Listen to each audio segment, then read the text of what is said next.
ang Diyos ay sentro natin. Amen po? Okay, and then today, na ating bibigyan ng pansin at pagkukulan natin ngayong pansin ngayon ay ang kanyang buhay at pagmamahal ay masasalamin sa ating buhay. His life and love will be reflected in our life. So, bawat isa sa atin, ang Biblia na ating babasahin ngayon ay, ang napapalupo dito, ay dapat yung buhay, yung pag-ibig ng ating Panginoon, ay dapat yung ay sumasalamin sa atin. Ibig sabihin na nakikita sa pamumuhay natin, na bawat kilos natin ay nakikita yung ating Panginoon. Amen ho? Na hindi ito sumasalungat doon sa mga bagay na nais ng ating Panginoon. Okay, so magagawa lang natin yun is to obey His Word. Hanggat hindi po natin susundin yung salita ng Panginoon, masalamin sa buhay natin kung sino yung ating Panginoon. Tama po? So sa bawat ginagawa natin sa araw-araw, doon po natin pinagkikita sa mga kilos, pananalita, lahat ng ating ginagawa, doon natin may mapakita kung nasa sentro ba yung Diyos sa buhay natin. Tama po? Okay. So lahat ay tumayo at buksan po yung ating mga Biblia.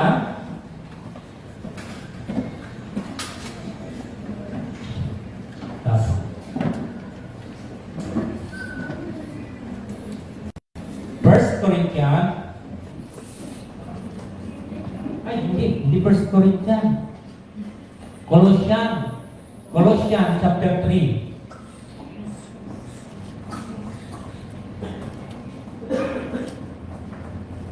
Chapter 3 verse 1 hanggang 4. Colossus. Sa Tagalog ay Colossus, sa English ay Colossians. So we will read all together. Are you with me? Say amen kung kayo po ay naririyan. Chapter 3. Colossus, New Testament po siya o Bagong Tipan.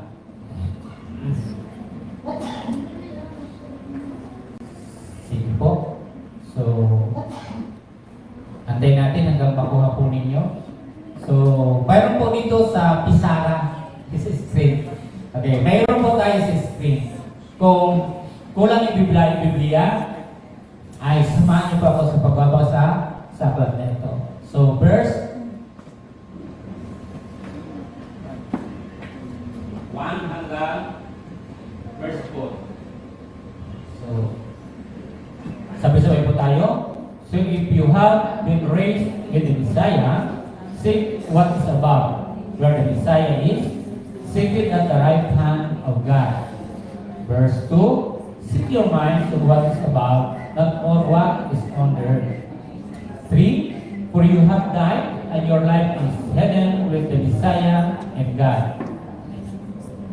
When the Messiah, who is your life, is revealed, then you also will be revealed with Him in glory. Tayo po ay manalangin. Heavenly Father, Lord Jesus, we invite your Holy Spirit, Lord, in our praise. Lord God, we exalt your name. Panginoon, tulungan niyo kami, Panginoon God. In this moment, Lord, we need wisdom and knowledge, O God, na ibigay niyo sa bawat isa sa amin.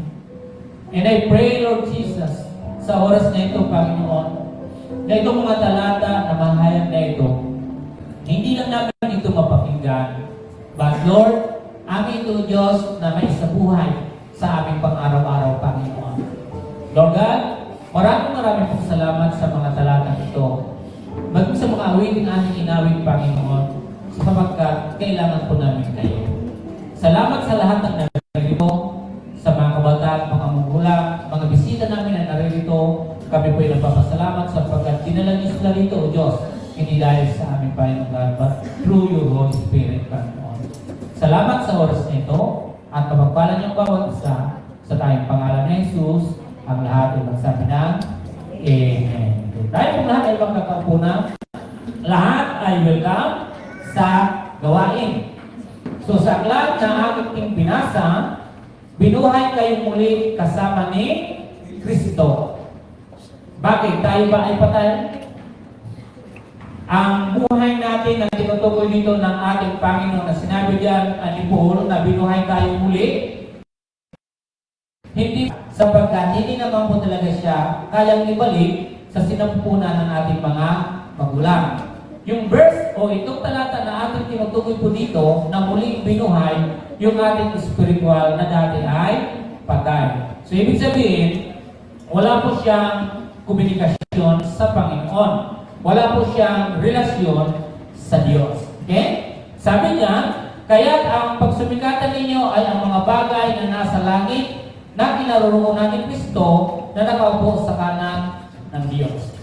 So, sadly to say na nowadays, mapapansin po natin na ang tao ngayon ay medyo nabibisi po tayo sa mga bagay-bagay.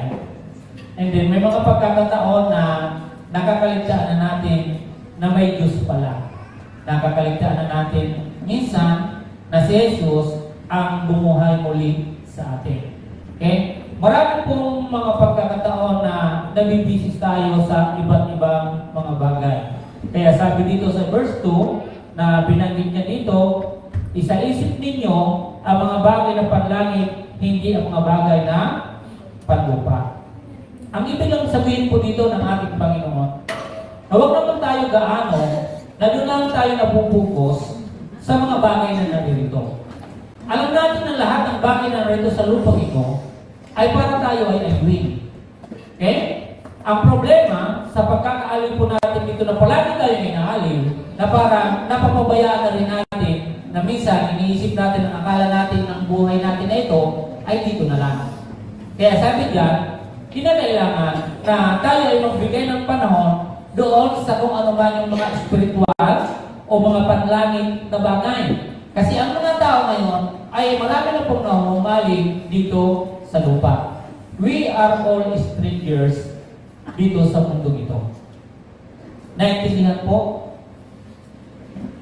Narito ang tao ay hindi para pangmatagalan. Ang tao ay naririto, ikaw ay ginawa ng Panginoon kaya ng glory para sa Kanya. Ang buhay po ay hindi lang dito sa lupa. Pinaalala po ni Apostol Paul. And then verse 3, sapagkat namatay na kayo at ang tunay na buhay ninyo ay natatago sa Diyos kasama ni Kristo. So maliwanag, kung buhay man tayo ngayon, hindi na po tayo ang nabubuhay sa sarili natin. Ang nabubuhay sa atin ngayon ay ang Panginoon. Hindi po natin pag-aari yung ating sarili. Sabi ko po sa inyo nung nakaraang araw, nung linggo ay tayo ay binayaran ng Diyos ng malaking halaga. Walang sino mang tao yung makapagbabayad ng kanyang sarili. Tama po? Ang binayad dito ng Panginoon ay wala pong kaparis at wala pong makakapantay na halaga anumang mayroon ang lupang ito. Kung ano bang mayroon dito sa lupa na ito. Hindi po kaya itutumbasan ng halaga sapagkat buhay ng ating Panginoon. Tama ho? And then ituloy ko verse 4, si Kristo ang tunay na buhay ninyo at pag siya'y nahayag, mahayag din kayong kasama niya at makakahati sa kanyang karangalan. Ang makakahati sa karangalan at mahayag pagdating ng araw, yaong sumusunod sa utos ng Panginoon. Sabi natin, kung sentro natin si Jesus sa buhay natin, dapat sumasalamin niya sa buhay natin. Na kung ano yung ginagawa natin, alam ng mga tao na ikaw ay namumuhay according doon sa buhay kung anong mayroon ang ating Panginoon. Tama po ba? Ang katawan natin, yung buhay natin, ay nakakapaghikayat ng mga tao na magtataka sa iyo na bakit ganito ka na. Di ba? Mayroon ka kaibang na bago sa iyo sapagkat binuhay ka muli ng ating Panginoon. Amen, no? Ibig sabihin sa buhay natin, hindi lang tayo pumunta dito sa simbahan. Yun lang yung binago sa buhay mo. Hindi ho ganon. Ang gusto, ang ibig pong sabihin ng salita ng Diyos, hindi dahil sa noon na hindi kayo nagsimba, ikaw yung pumasok na ng simbahan. Hindi ho ganon. Mayroon pong nakikita yung taong kakaiba sa iyo. Na nasasalamin nila na si Jesus ay nariyan sa iyo. Tama po? Yan yung ibig sabihin dito na binabag, this life and will be reflected in our lives. Dapat nakikita sa buhay natin yung ating Panginoon na sasalamin kung ano yung ginagawa natin, yun po yung pamumuhay bilang isang Kristiyano. Tama?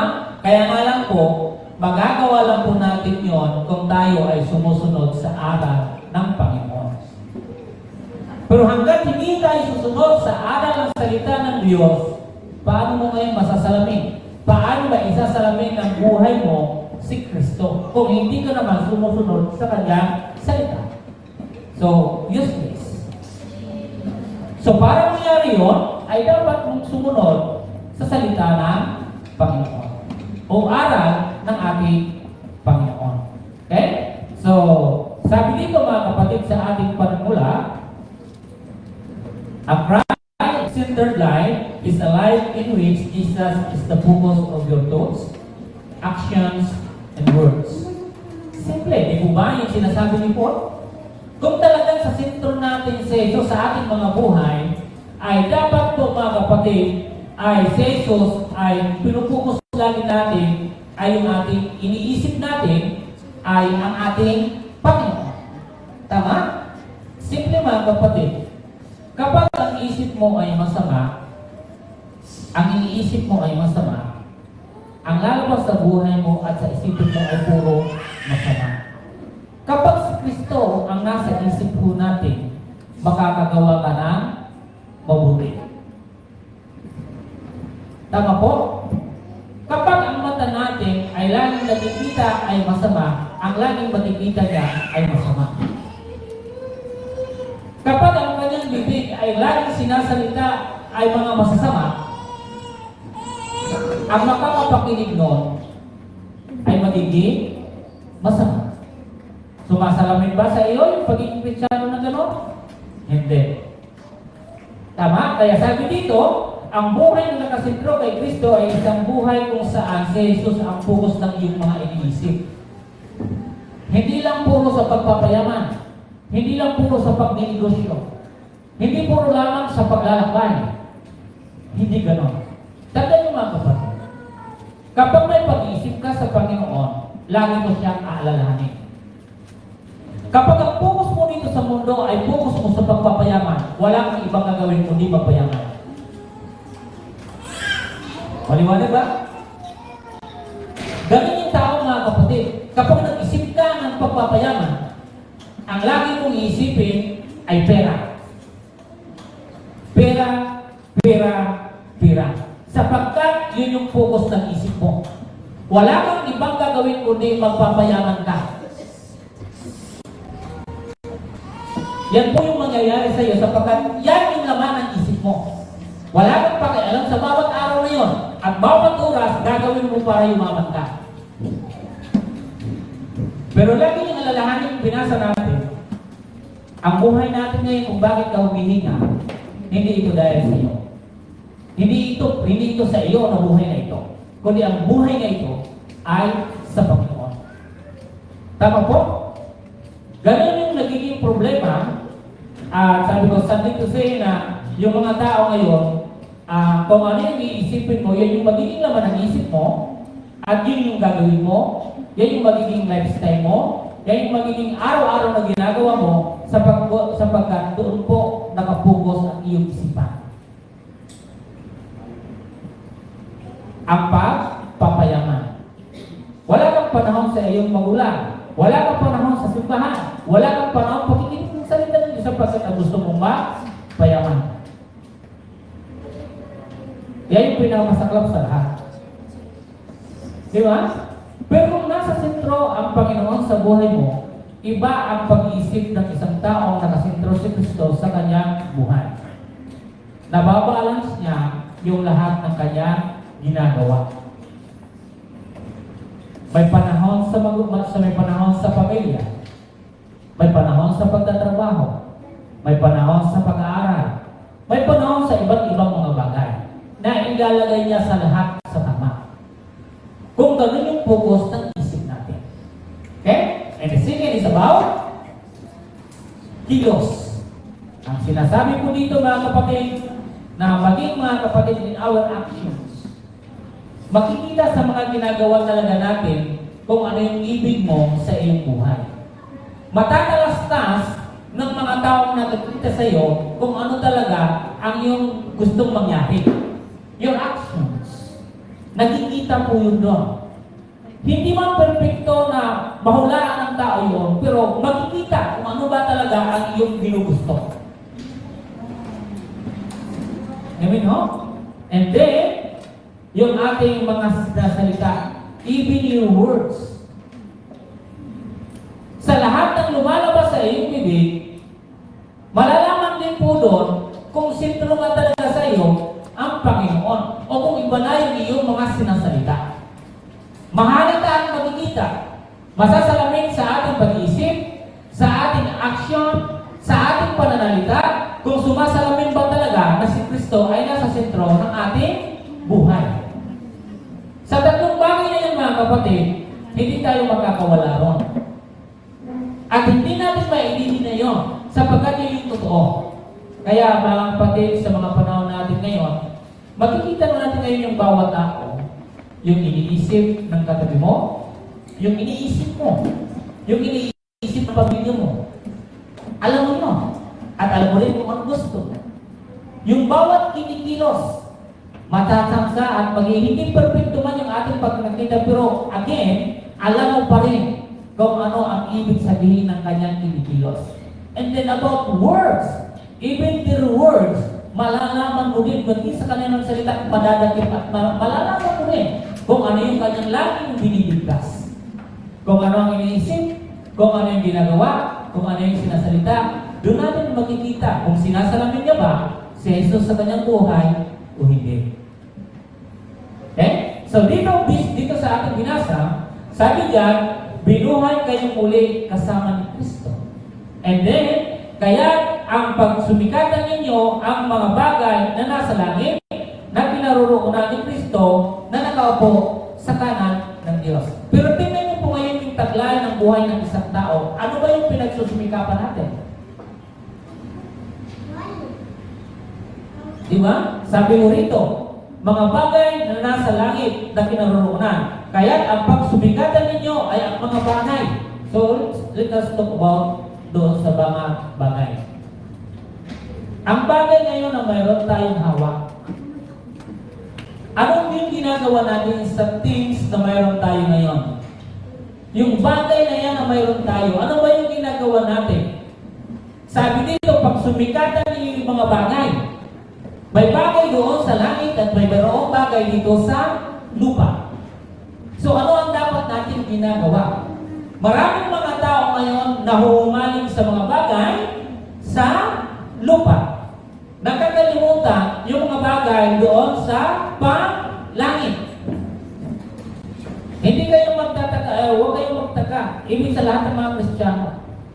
Sapagkat ang mundong ibabaw na ito ay pilit tayong aakayin o aakitin kung ano ang mayroong ito. At kadalasan doon nakakalimutan ng mga tao yung mga bagay sa panlangit sapagkat nahumaling tayo sa mga bagay na narito sa lupa na akala natin, yun na yung buhay natin. Na doon tayo nagkakamali na ang buhay po talaga natin dito ay hindi pa matagalan. Ang buhay mo, kaibigan at kapatid, ay hawak ng Panginoon. Kung gusto mong pagdating ng araw na ikaw ay makakuha ng karang-araw, okay, sabi dito, na binabanggit natin is life and that will reflect it in our lives. Kinakailangan na makita bilang sentro ng buhay natin na sumasalamin sa buhay natin at talagang nakikita yung ating Panginoon sa ating ginagawa, sa ating iniisip, sa lahat ng ating pananalita ay makita yun. Tama po? Alam mo yung isang taong palamura, paano mo malaman na palamura yung isang tao? Paano yung malalaman? Paano yung malalaman palamura yung isang tao? Kasi ang lagi niyang bukang bibig ay simple, di ba? Nalalaman mo siya ng palamura kasi araw-araw naririnig mo ang kanyang pagsasalita.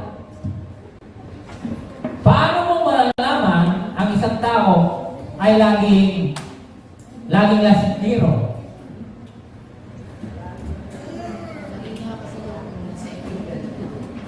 Bakit po?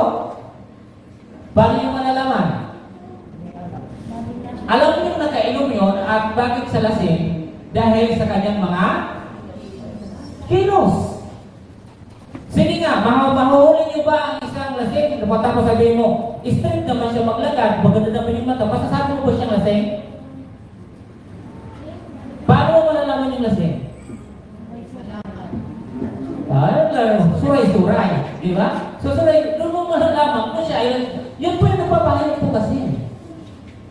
Kaya hindi yung sinasabi po dito, kapag sumikatan ninyo, bagay na sa langit, sinilang sa panlupa kasi dito, sa lupa, susuray-suray ka. Maraming bagay, isa lang po yun. Maraming pong bagay na mayroon po yung lupa dito sa lupa na ito, na dapat natin maingatan yung ating mga buhay. As a Christian, dapat nasa sentro yung buhay natin kahit na tayo ay naririto sa mundong ibabaw. Tama po? Okay. So, punta tayo, apat na bagay natin pag-usapan ngayon. Basic principles of a believer that should be demonstrated. Okay? Mga pangunahing prinsipyo ng isang pananampalataya na dapat ipakita. What is your principle about Christ-centered life? Ano ba yung prinsipyo natin? Based dito sa ating nabasa, ano bang mayroong prinsipyo dito?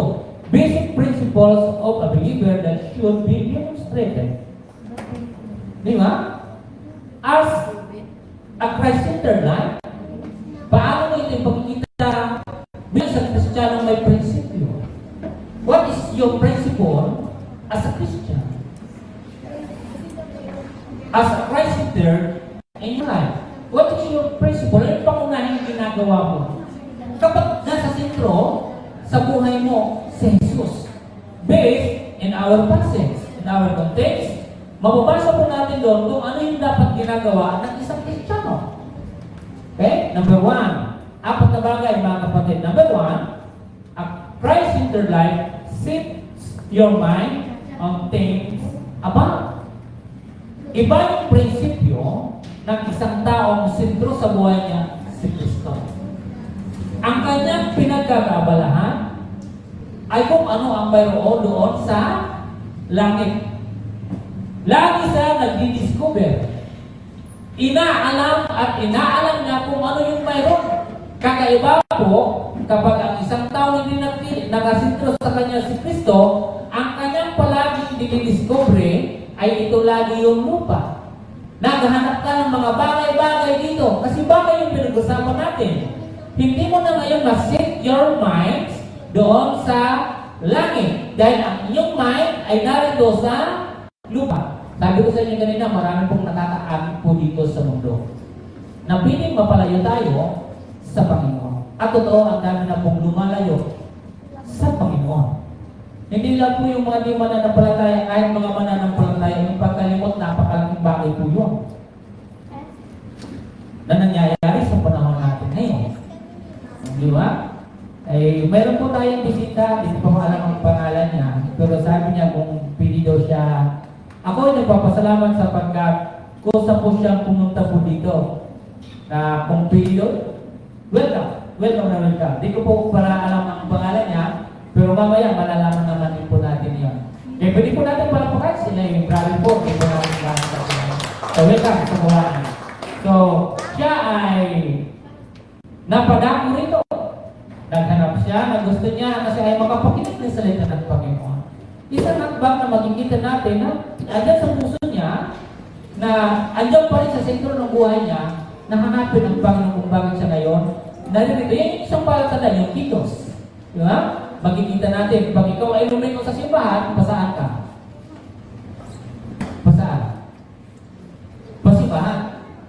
Pag lumiko ka doon sa masinag, papunta doon sa may mga bahuyan, pasaan nyo? Mamalingki. Alam mo kung saan siya pupunta. Tama ba? Pag ikaw ay pumunta ng iseng, papunta ka ng Robinson. Papunta ka na? Isip. Kasi yung isip, alam ka na pa Robinson. So, anong gawin mo? Alam mo yung bawat kilos kasi ng tao. Di ba? Simple lang yung tinutukoy ni Paul eh. Di ba? Kaya sabi niya dito, dito na a Christ-centered life sets your minds on things above. Malalaman mo yung tao na ang kanyang mindset, pag yun ay nakasentro po sa Panginoon, alam niyo yung kanyang ginagawa, alam mo siya kung saan siya pupunta kasi nakasit po siya. Sa linggo, pupunta ko, simbahan. Di ba? Sa prayer meeting, alam niya yun eh. Alam niya lahat yung makikita mo, yung bawat ginagawa niya, maging sinasalita niya. Talagang ano yung sa loob, sa buhay niya, pag nakasentro si Jesus sa iyong buhay. Tama? Alam niya kung saan siya pupunta. Alam niya kung saan talaga siya pupunta eh. Oh. Alam din ng mga tao, ay wala niyang tao, nasa simbahan yan. Di ba? Alam po yun lahat. Kaya tayo, bilang mga mananampalataya, sumasalamin po tayo. Kung sinasalamin po natin yung buhay Kristiyano, yung ating Panginoon, kung ano yung ating mga ginagawa, kung ano yung pananalita natin.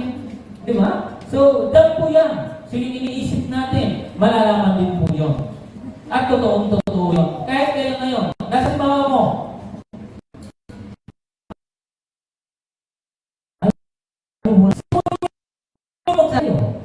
o di mo alam na yun. Okay, sabi dito, sa talata na aking babasahin mga kapatid, verse 2, sabi na, isasip ninyo ang mga bagay na panlangit, hindi ang mga bagay na lupa. So, clear. Maraming tao ngayon na naninimbang tayo.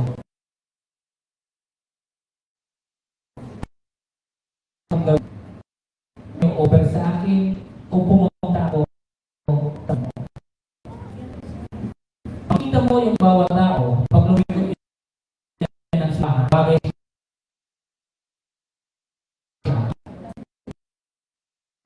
sa harap ng linggo, may mga bagay na hindi ko makapunta. Kasi mayroon nakasintro sa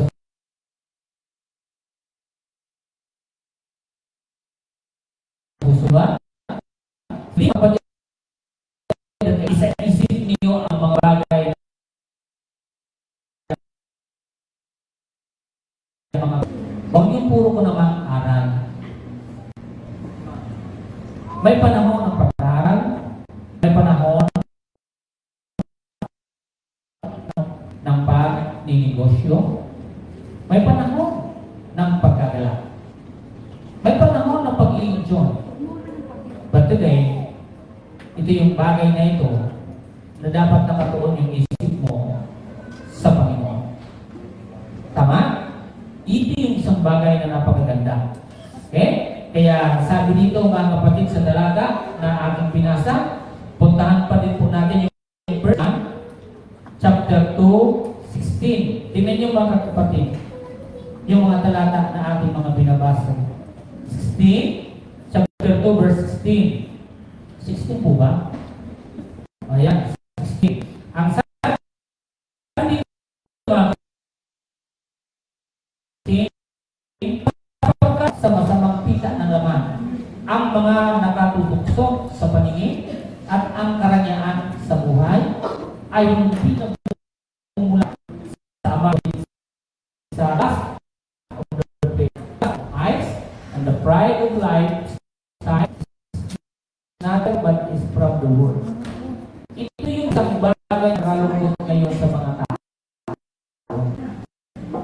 Diba? Ito yung tayo maging ganito.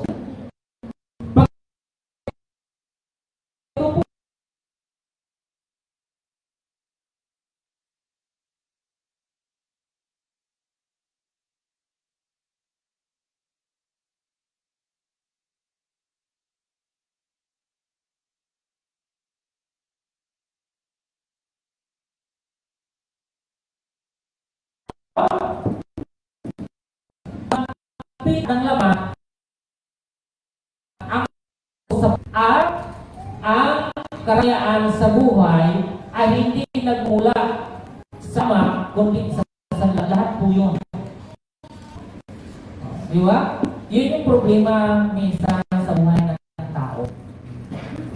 Kaya sinabi natin kanina, ang kadalasan karamihan ng tao ngayon, hindi po nakasit yung mind doon sa mga panlangit, kundi kung ano yung ginagawang nakakapukaw po dito sa sanlibutan.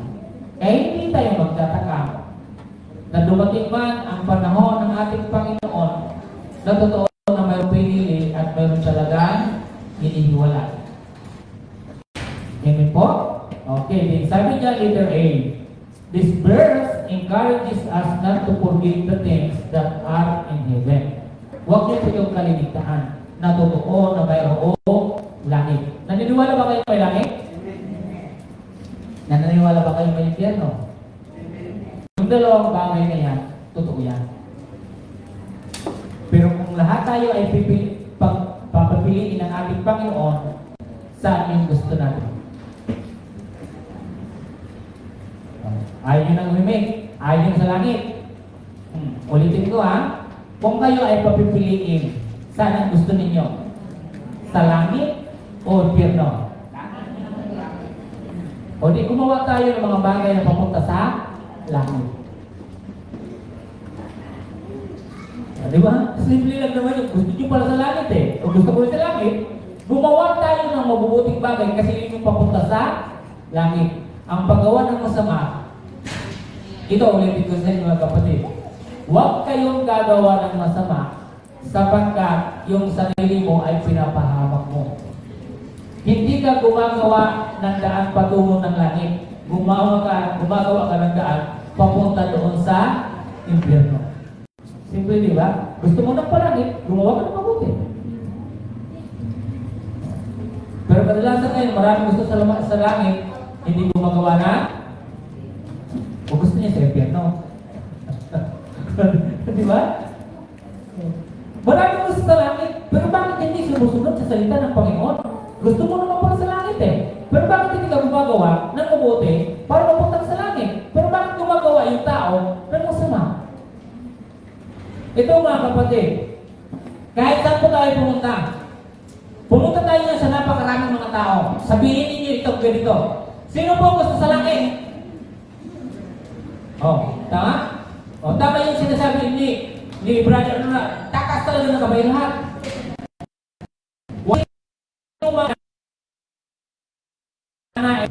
Pero ang problema ito, yung pagsunod natin. Kaya nga, sinabi natin kanina, kinakailangan na tayo ay sumunod. Tama po? Oh. Ang dami na yung nagrarally. Nagsimba ba sila? Naginig ba sila ng salita ng Panginoon? Pero pumunta ka na sabi, gusto sa langit, millions of Filipinos na nagrally doon, lahat tataas ng kamay, gusto nila sa langit. Wala sino pupunta sa impyerno. Pero simple lang mga kapatid, ang gawin mo, kung gusto mo pumunta ng langit, gumawa ka ng maayos. Kilalanin mo ang Panginoon sa buhay mo. Tama? Okay. So letter B. Sabi, hihikaya tayo ng talatang ito na huwag kalimutan ang mga bagay na sa langit. Again huwag tayo makalimot. Huwag lang puro lang tayo dito iniisip. Baka sa iyo may din narito sa simbahan, nag-iisip kung ano yung bibilihin mamaya. Isipin nyo na muna itong ating mensahe. Okay? Letter B. This verse encourages us not to set our mind on the things that are on earth. Diba? Sabi niya, kaya po na ang hinihikayat ng talatang ito na huwag ituon ang ating isipan sa mga bagay na nasa lupa. Kaya ngayon ay narito sa simbahan? Narito ba tayo sa simbahan? Physically, andito tayo. Pag tanong uli ako, ang isip niyo nasaan?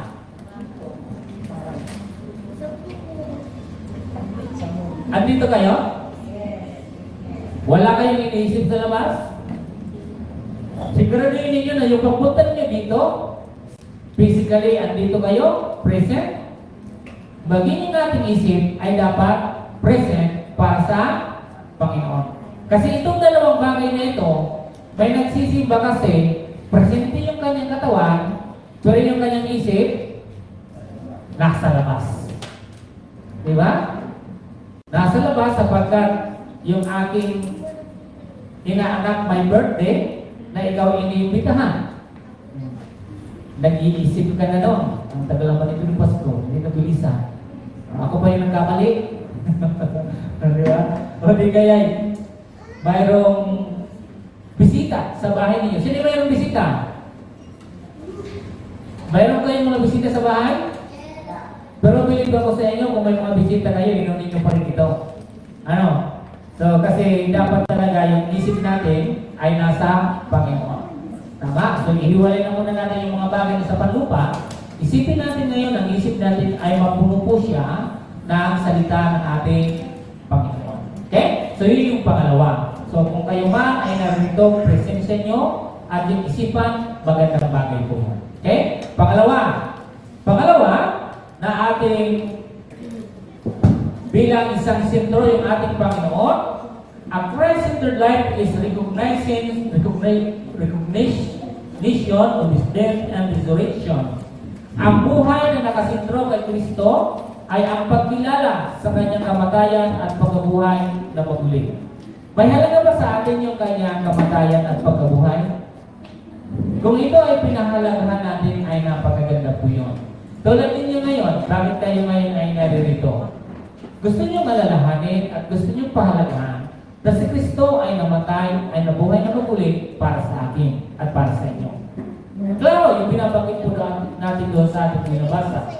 So, again, sabi diyan sa verse 1 na sa ating tinukoy kanina, sa Colosas, balikan po natin yung Colosas, balik tayo doon. Binuhay kayo muli kasama ni Kristo, kaya ang pagsubikan ninyo ay ang bagay na nasa langit, naroon ng Kristo, nakaupo sa kanan ng Diyos. But letter A yan nyo, binuhay kayo muli kasama ni Kristo. Kayo ngayon o ako ngayon, ako ay patay dati, spiritually, subalit nung namatay at nabuhay na maguli yung Panginoon, ay nagkaroon active yung aking katawan sa Diyos. Tama po?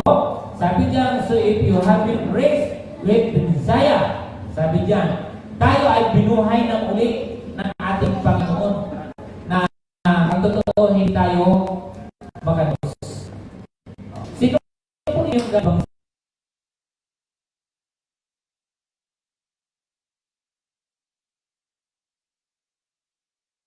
simba? Siguro yung mga babae seryoso pag nagsisimba. Paano naman yung mga lalaki kung kayo ay nagsisimba sa panahon? Sa ibang simba, lahat tayo. Anong ginagawa ninyo? Sa mga lalaki. Ikaw, brother Rod, anong ginagawa mo? Magsimba lang ba talaga o gumaya ka lang dahil niyaya ka ng kaibigan mo? Alam niyo ba mga lalaki ko naman siguro lahat sa ibang mga lalaki na narito? Minsan, nagsimba doon sapagkat mayroon na yung kanya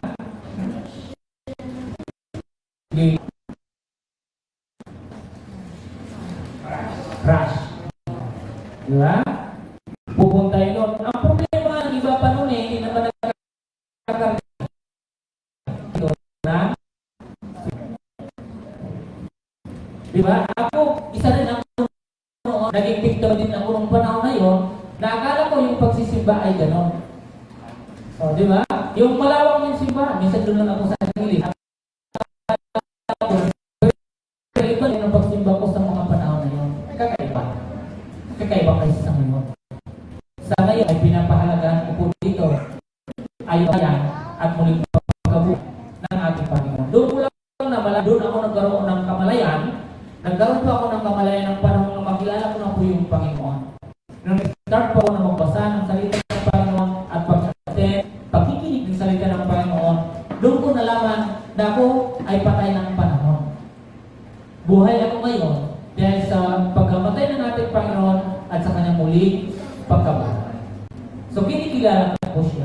Kaya bakit ito mahalaga para sa akin ngayon? Dahil po dyan, gusto ko pong i-recognize ang Panginoon sa buhay ko. Dahil sabi po natin kanina, na ang kanyang buhay at pagmamahal ay masasalamin. Masasalamin sa ating buhay. Makikita. Nagre-reflect po sa buhay natin. May ipapakita po natin yon sa ating ginagawa, sa ating pag-iisip, sa ating pananalita. Tama po?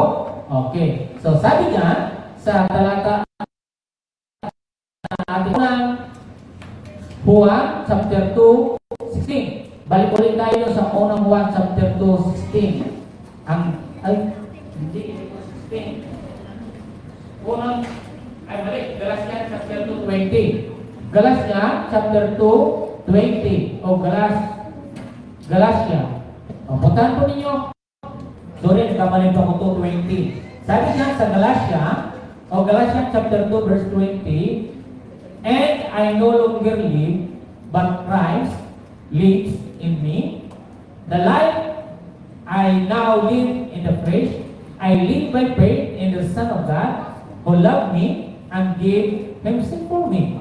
Di ba? So, hindi yung sinasabi po natin na nire-recognize po natin na si Jesus, yung kanyang kamatayan at ang kanyang muli pagkabuhay, pinapahalagahan na natin yun sa panahon natin ngayon sapagkat sintro na ng buhay natin ang ating Panginoon. Hindi mo siya marirecognize eh. Ang dami na ngayong mga tao na hindi kinikilala si Jesus eh. Pero siya lang kasi yung kakaiba. Diba? Wala na pong iba eh. Diba? So marami po ngayon, maging ngayon sa panahon na ito, ay marami pa rin hindi nagre-recognize o hindi po pa rin kinikilala. Ipinapahayag sa buhay nila na si Jesus ay nariyan sa kanilang mga buhay. Especially sa mga taong ayaw talagang paniwala si Jesus. Pero doon sa mga naniniwala na tulad po natin, mga mananampalataya, dapat na ipapahayag po natin sa buhay natin yun. Dahil si Jesus ang sentro ng buhay natin. Dapat alam mo yun. Di ba? Your identity as Christian, dapat pinapahayag mo sa buhay mo na si Jesus ay namatay para sa iyo, na buhay sila para sa iyo. Tama mo? Yun ay larawan na pagdating ng araw na ang tao ay mamamatay at muli bubuhayin. Kasi kung hindi mo nabuhay ang kamatayan sa hindi po siya nabuhay. Pero nang dahil sa nabuhay na magkulit, nawalan po ng kapangyarihan yung kamatayan. Kaya siya ngayon ay buhay at pagdating ng araw, sino mang kumilala, sino mang mag-recognize sa kanyang pangalan, ay magkasama natin Panginoon. Okay? So, tatlong bagay. Letter A, sabi diyan, declare our lives that we live because of Christ. Ipahayag sa ating buhay na tayo ay nabubuhay dahil kay Kristo. Sabi ni Paul, sabi niya diyan, pakilagay nga po ulit sa screen. Sabi ni Paul sa chapter 2 verse 20, pakibuka. Sabi niya, and I no longer live, but Christ lives in me. Kung nabubuhay man ako ngayon, ito ay dahil kay Kristo. Pag ganun po yung pinapahayag po natin, isa po yung pagkilala sa ating Panginoon. Letter B, declare Christ in our lives through our faith. So siya ngayon, si Pablo, ang sinasabi niya, na ipapahayag ko yung aking Panginoon sa aking pananampalataya. Dapat nakikita po yung sa ating pananampalataya. Diba sabi natin kanina, na dapat ito ay masasalamin sa ating buhay. Dapat nagre-reflect po ito doon. Okay? So, liban doon, nasabi ni Paul na nabubuhay ako ngayon dahil sa ating Panginoon. Hindi na ako yung nabubuhay sa aking sarili, kundi yung aking Panginoon. At ngayon, ako ay nabubuhay sa aking pananampalataya kay Jesus. Diba? And the third is, declare in our lives that Christ laid down His life for me. Sa inyo, sa akin, ipinapahayag sa ating buhay na inaalay ni Kristo ang kanyang buhay para sa akin. Klaro po yun kay Paul sa panahon po nung kanyang sinulat yung Galatians chapter 2:20, pinakita niya yung tatlong bagay na mayroon doon. Yung sinasabi niya na kung buhay man ako, ay hindi na ako ang nabubuhay sa aking sarili, kundi si Kristo. At ipinapahayag ko sa pamagitan ng pananalig, sabi niya. Hindi sabi niya, siya yung nag-aalay ng buhay para sa akin. Diba? So sa bawat isa sa atin, kinikilala po natin ng Panginoon, ay kinikilala po natin ang kanyang kamatayan, nare-recognize po natin, at ang kanyang muli pagkabuhay. Ito po yung mga prinsipyo o prinsipyo ng isang Christ-centered na nakikita po sa buhay natin. Diba? Yung una, ano yung una? Oh, wala. Sino sila? Oh, ano yung muna? Nagliwat agad, ano? Nag-iisip po tayo doon sa langit na mga bagay. Ang pangalawa, anong pangalawa? Ngayon ating pinupoint, Christ-centered life. Dapat, re-recognize natin ang kanyang pagkamatay at ang kanyang muling pagkabuhay. Mamaya may exam tayo, ha? Number 3. Number 3, a Christ-centered life is to walk as Christ walked. Sabi nga, ang buhay nakasentro kay Kristo ang lumakad gaya ni Kristo. Ano yung stake ng ating Panginoon? Hindi ko sa inyo hindi ko rin alam eh. Hindi ko alam kung paano siya maglakad eh. Ganun ba yung tinutukoy sa talata nito?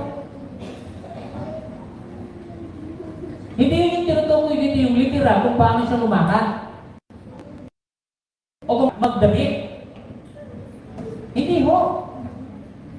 Ang tinutukoy po dito mga kapatid sa talata, a Christ-centered life is to walk as Christ walked.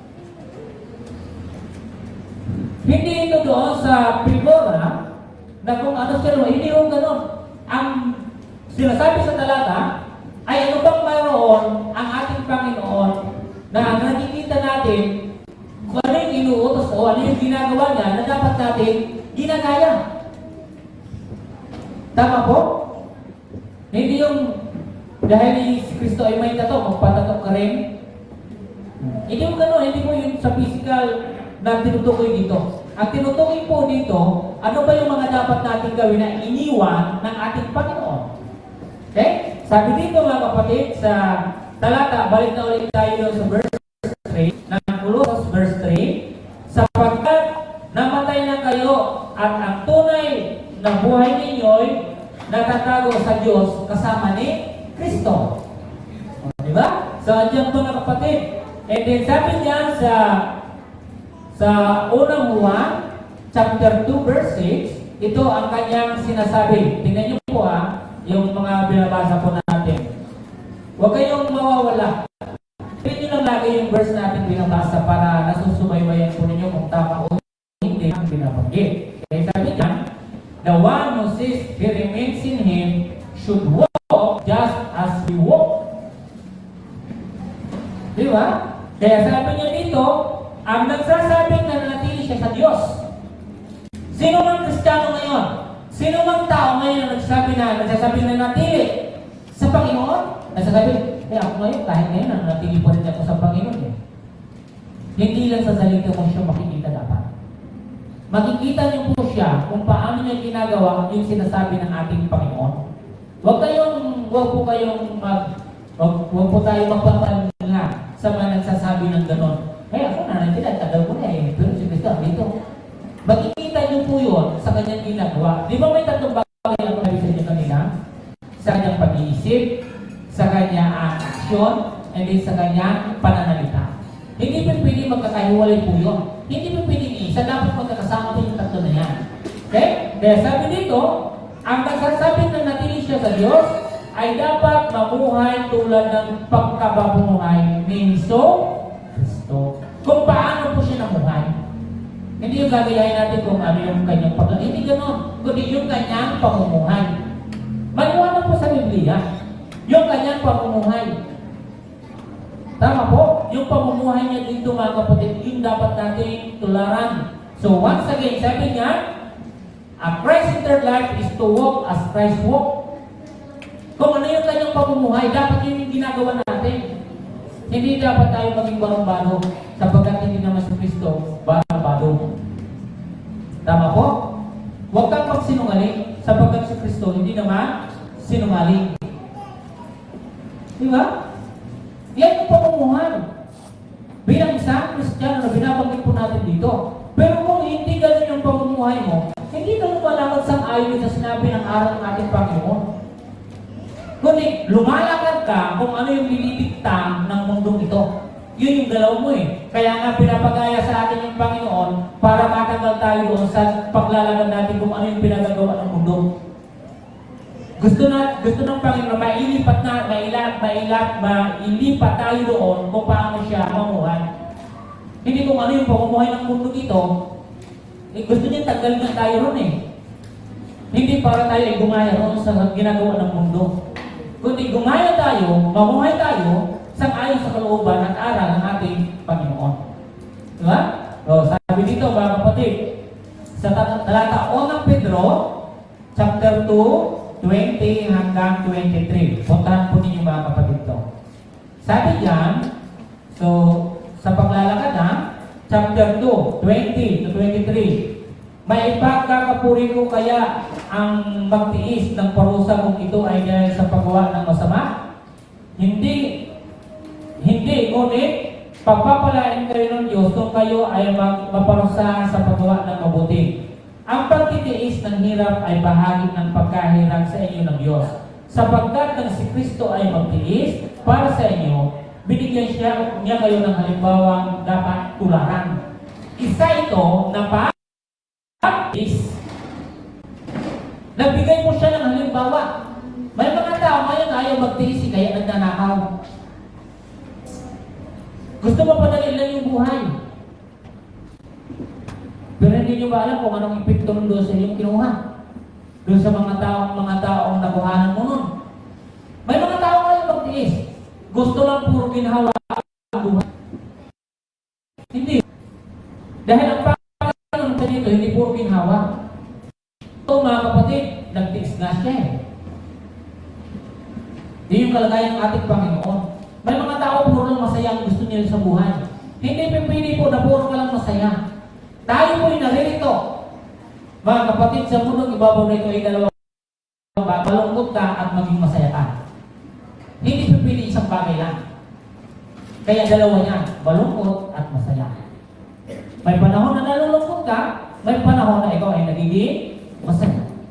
Kaya sabi dito ng ating Panginoon, ang pagtitiis sa hirap ay bahagi ng pagkahirap sa inyo. Kung nagtitiis ka man ngayon kapatid, marami tayong pinitiisin ngayon. Yan ay bahagi ng pagkahirap sa atin. Baka nagtataka ka kung bakit ka nagtitiis. Marami ang umiiyak ngayon, tanggalin nyo ito Panginoon ng pagtitiis. Gusto kong ipakilala sa inyo mga kapatid na bahagi na po yan sa pagkahirap sa atin. Tanggalin mo na po Panginoon yung mga ganito namin. Tanggalin nyo na po, hindi na po namin kaya. Kapatid at kaibigan, gusto ko lang po sa inyo magpaalala, ang pagkahirap sa iyo ng Panginoon ay bahagi na po yung pagtitiis. Kaya kung nagtitiis ka man ngayon, bahagi yun sa pagkahirap. Tama po? Tatanungin kayo, hindi ba nagtitiis ang Panginoon? Naging masaya ba siya? Kaya pinag-uusapan po natin dito mga kapatid, ang Christ-centered life is to walk as a Christ walk. Pero kung ayaw mo naman na ganito, lalakad ka sa mundo. Dahil ayaw mong magtiis eh. Diba? Pero sasabihin ko din sa inyo, kahit ang mundo nagtitiis din, hindi rin puro ligaya. Ang mas maganda, magtiis ka, nakasama mo si Kristo. Pwede ba natin palapakan ng Panginoon? Tama po ba? Nagtitiis man ako ngayon, bahagi kasi ito sa aming pagkahiran. Ang kagandahan ko, kasama ko siya. Tama po? So, sabi ko riyan. So, 22, sabi niya, hindi siya gumawa ng anumang kasalanan o sinungaling. Kaya, nang siya'y alipustain, hindi siya gumanti. Nang siya'y pahirapan, hindi siya nagbanta. Nanayon siya sa Diyos na makatarungan. Ito yung kalagayan po ng panahon ng ating Panginoon. Kaya kung gusto mo, kung talaga na sa sentro sa buhay mo si Jesus, lalakad ka kung ano yung kanyang pamumuhay. Di ba? Sabi dyan, hindi siya nagsinungaling. Hindi siya gumawa ng kasalanan. So, ang tao, huwag tayong nagawa ng kasalanan. Dalawang bagay. The Word of God teaches us to learn to endure like Christ. So, kinakailangan natin mga kapatid, ang gagawin lang po natin, ang salita ng Diyos ay nagtuturo sa atin na matutong magtiis tulad ng Kristo. And the second letter B, the Word of God teaches us to not commit any sin like Christ Jesus. Hindi po siya nag-commit ng sin. Hindi natin kailangan gumawa ng kasalanan kung ang ating usapan gusto mong pumunta ng langit, huwag kang magkasala. Di ba? Huwag kang magkasala. Dahil ang Panginoon po, ito yung dapat natin tularan sa Kanya. Hindi po siya gumawa ng kasalanan. Sabi sa pangalawa, ang salita ng Diyos ay nagtuturo sa atin na huwag gumawa ng anumang kasalanan tulad ni Kristo. Yun yung dapat natin tularan. Magtiis sapagkat bahagi sa ating pagkahirap. Huwag magkasala sapagkat kailanman hindi nagkasala ang ating Panginoon. Okay? So, pang-apat at panghuli. At dito tayo magtatapos. Number 4, a Christ-centered life is to be a light to the world. Ang buhay na nakasentro kay Kristo ay dapat maging liwanag sa mundo. As a Christian, di ba? Sabi ng Panginoon, you are the light of the world. Maliwanag po yun na binanggit po ng Panginoon nung siya po'y nasa bundok. Di ba? Sa bundok na pagpapala. At sinabihan niya po yung mga taong naroon kasama po yung mga disipulo. Buksan po niyo yung aklat po ninyo sa Matthew chapter 5, 14 to 16. Bahagi po yun sa buhay po natin. Bago tayo dyan na magbasa, babasahin ko sa inyo yung Kulosas kanina. Kahit pumunta na po kayo sa Matthew, okay lang. Sapagkat nabasa natin ito kanina. Sabi dyan, si Kristo ang tunay na buhay ninyo at pag siya'y nahayag, mahayag din kayong kasama niya at makakahalin sa kanyang karangalan. Yeah, you are the light of the world. Diba? So, sabi dito, a Christ-centered life is to be a light to the world. Ang buhay na nakasintro kay Kristo ay dapat maging liwanag sa mundo. Dapat tayo ay nagiging liwanag, hindi tayo nagdadala ng kabulagan. Hindi dapat natin blind yung mga taong nasa paligid natin. Be truthful. Diba? Hindi natin, yung light na yan ay naririyan sa atin. Huwag natin papatayin. Kasi pag pinatay po natin yun, ikaw, wala ka na sa Panginoon. Wala nang susunod sa iyo. You are the light of the... Sinasabi po ng salita ng Diyos na ikaw ay ilaw ng sanlibutan. Sino man na sumasampalataya sa Panginoon ay tinatawag ka ngayon anak na liwanag. Isipin yun, anak ka ng liwanag. Basahin natin. Sabi yan sa Matthew chapter 5, 14 to 16. Tingnan nyo mga kapatid dito, na talata. So, pili po, paki-anuhan. You are the light of the world. Clear. Di ba? Clear po yan. If you are believers, followers of Christ, sabi dyan, you are the light of the world. A city situated on a hill cannot be hidden. 15. No one lights a lamp and puts into under a basket, okay? But rather on a lampstand, and it gives light for all who are in the house. And the last verse, in the same way, let your light shine before men, so that they may see your good works and give glory to your Father in heaven. So sabi natin kanina, ang lahat ng mga mananampalataya, sinasalamin po natin yung buhay ng ating Panginoon. You are the light. I am the light. Di ba? Dapat tayo yung bumigit sa tao na bigyan natin ng positibo ito mga kapatid. Kung ano yung ginagawa ngayon ng mga tao. Kung walang liwanag, hindi nila makikita kung ano yung nangyayari sa bansa natin. Kasi ang liwanag kasi, nagpapakita po yan kung ano yung mayroon sa loob ng bansa, sa loob ng tahanan ninyo. Pag wala pong liwanag, madilim. Tingnan niyo yung mga Pilipino ngayon, unti-unti na po sila naliliwanagan. Di ba? Kasi ang liwanag kasi, pag wala pong liwanag, katulad dito, halimbawa, dito sa lupa, patayin natin yan lahat. Dinilimit ko, kung may gusto ka makuha, hindi mo siya kagad makukuha. Pwede makuha mo pa unti-unti, pero matagal. Pero pag may liwanag po, madali po natin siya makuha. At ang liwanag, kahit saan siya ilagay, itago mo man ang itago kahit saan ang liwanag, lilitaw at lilitaw yung liwanag. Naunawaan po? Hindi mo po maitatago yung liwanag. Hindi mo po maitatago yung katotohanan. Ang katotohanan mismo yung lalabas. At ang liwanag mismo yung lalabas. Saan dapat nilalagay yung liwanag? Saan nararapat na? Nararapat na patungan. Hindi mo siya pwedeng ilagay mo kahit saan-saan. Kasi ang liwanag po, yung tanglaw po yun na nagbibigay ng tamang direksyon sa buhay ng isang tao. Kaya marami po ngayon naliligaw eh. Why? Hindi naliliwanagan ng salita ng Diyos. Hindi nakikinig sa aral ng salita ng Diyos. Si Jesus ay liwanag. Pag si Jesus naririyan sa'yo, magiging liwanag ka. Nagre-reflect yung liwanag ng Panginoon. Pero hanggang buhay mo, ano magre-reflect ng ating Panginoon? Di ba? Kaya kadalasan po mga kapatid, laging tingnan yung isang tao na namumuhay doon sa katotohanan. Di mo matatagpuan sa kanya yung nabuhay. Lagi mong masumpungan sa kanya yung maliwanag na buhay. Kung gusto mo yung mga nasa bahay, yung kaibigan ninyo, na matagpuan yung liwanag, magpakaliwanag ka. Ilagay mo yung buhay mo sa tamang direksyon. Hanggat hindi mo ilalagay sa tamang direksyon yung buhay mo, hindi ka magliliwanag sa kapitbahay. Maging doon sa iyong pamilya, hindi ka magliliwanag.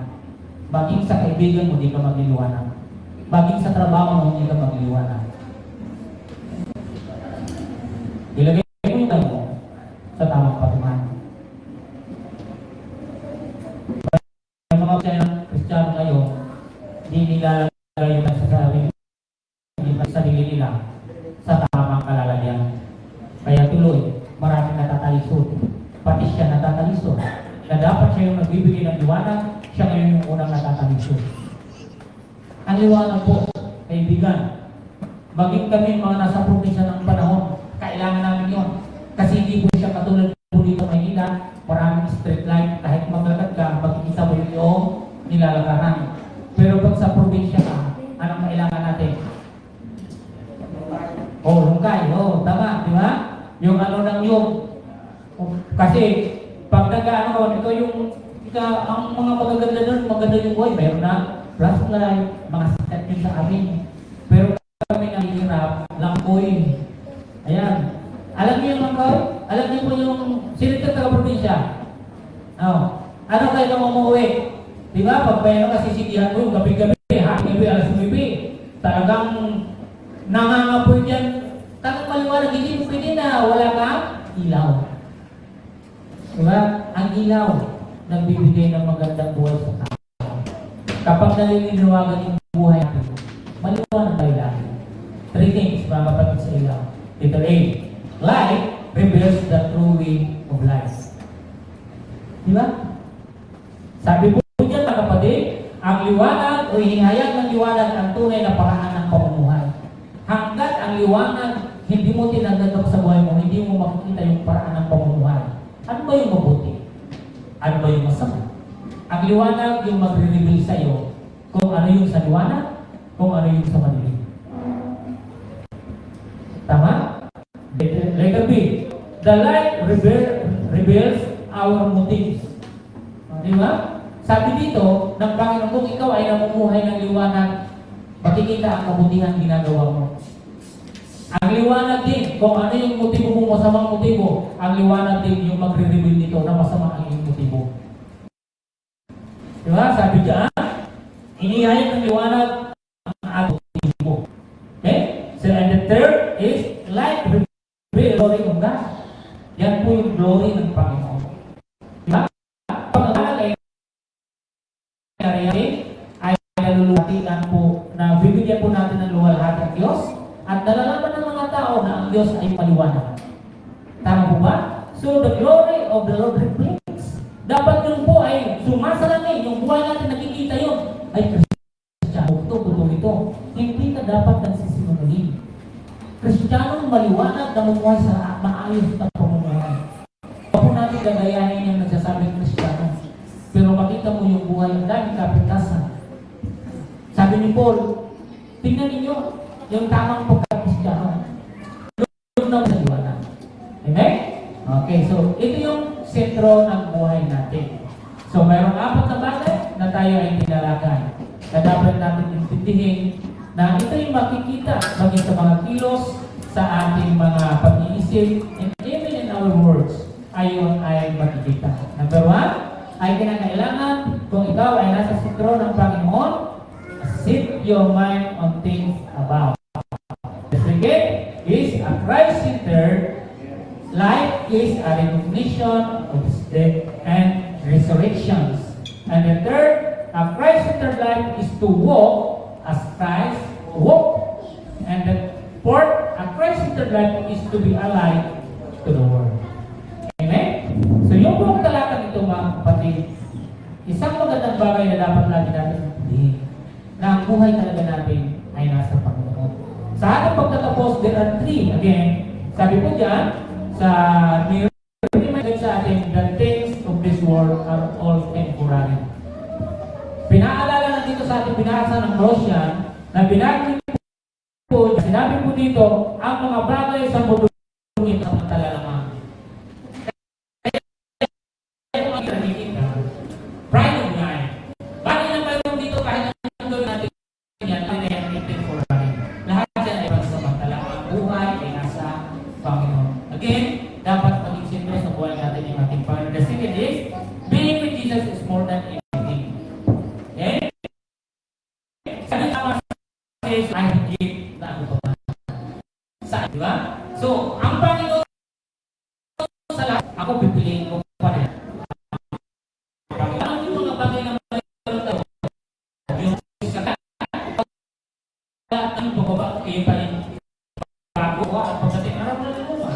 Yung ating mga buhay, pagdating ng araw, malakas tayo, pagdating tatanda, hindi mawawala.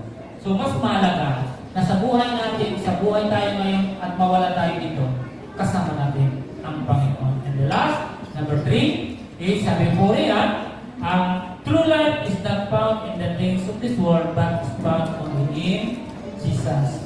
So, ang tunay na buhay ay hindi matatagpuan o masusumpungan sa mga bagay sa mundo ito, ngunit matatagpuan lamang ito kay Jesus.